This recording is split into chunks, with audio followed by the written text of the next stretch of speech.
So before we developed the juice fountain, the issues that needed to be solved were ease of use, really about ease of use and speed of use and cleaning. So when we solved the cutting up issue by creating a wide feed tube that you can fit a whole apple into without needing to cut it up, and by creating a system where the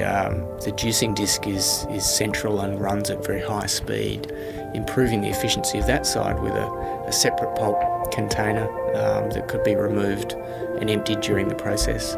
and minimising the number of components that needed to be cleaned. The juice fountain then really brought about a large step forwards in the process of juicing, and we've seen that